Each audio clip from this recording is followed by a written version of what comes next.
السلام علیکم ناظرین۔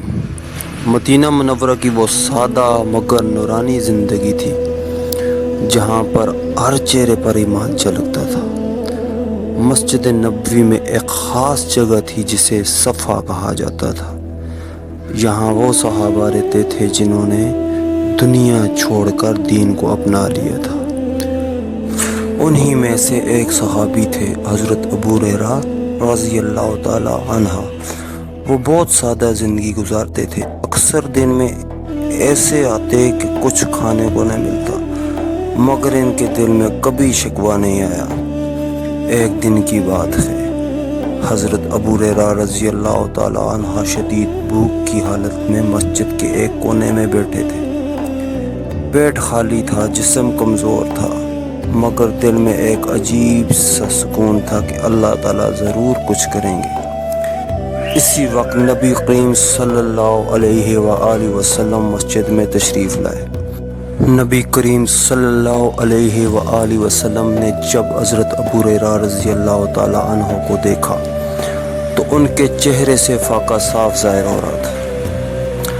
آپ صلی اللہ علیہ وآلہ وسلم نے کچھ نہیں پوچھا، مگر آپ صلی اللہ علیہ وآلہ وسلم سب کچھ جانتے تھے۔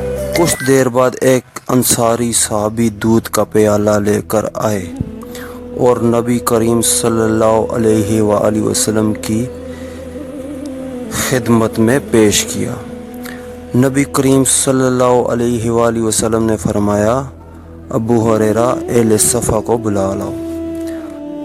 حضرت ابو ہریرہ کے دل میں ایک لمحے کے لیے خیال آیا کہ یہ دودھ تو بہت کم ہے، سب کیسے پئیں گے؟ لیکن فوراً دل نے جواب دیا، یہ رسول اللہ کا حکم ہے۔ سب اہل صفا آ گئے، تعداد زیادہ تھی اور دودھ بہت کم لگ رہا تھا۔ نبی کریم صلی اللہ علیہ وآلہ وسلم نے فرمایا، ایک ایک کر کے سب کو پلاؤ۔ حضرت ابو ہریرہ نے ہمت کر کے پہلے شخص کو دودھ پلایا، پھر دوسرا، پھر تیسرا، پھر چوتھا، اور عجیب بات یہ تھی کہ پیالہ خالی نہیں ہو رہا تھا۔ سب لوگ پی کے سیر ہو گئے۔ آخر میں نبی کریم صلی اللہ علیہ وآلہ وسلم نے فرمایا، اب میں اور تم باقی رہ گئے۔ حضرت ابو ہریرہ رضی اللہ تعالی عنہ گھبرا گئے۔ دل دھڑک رہا تھا کہ اب تو دودھ ختم ہو جائے گا، لیکن جب انہوں نے پیالہ دیا، نبی کریم صلی اللہ علیہ وسلم نے نوش فرمایا اور پھر واپس کیا۔ نبی کریم صلی اللہ علیہ وآلہ وسلم نے فرمایا، اب تم پیو۔ تو ایک گلاس میں نے پیا تو سیر ہو گیا۔ اس دن حضرت ابو ہریرہ رضی اللہ تعالی عنہ نے ایک بڑی بات سمجھ لی، رزق کم نہیں ہوتا، رزق میں برکت کم یا زیادہ ہو سکتی ہے، اور برکت اللہ تعالیٰ کے ہاتھ میں ہے۔ رزق میں برکت کا آسان نبوی عمل، حقیقی اور سادہ، یہ وہ عمل ہے جو احادیث اور علماء کرام کی نصیحتیں سے لیا گیا ہے۔ فجر کی نماز کے بعد 100 مرتبہ استغفار، استغفر اللہ ربی من کل ذنب و اتوب علیہ، 11 مرتبہ درود شریف، رات کو سونے سے پہلے سورہ واقعہ کی تلاوت۔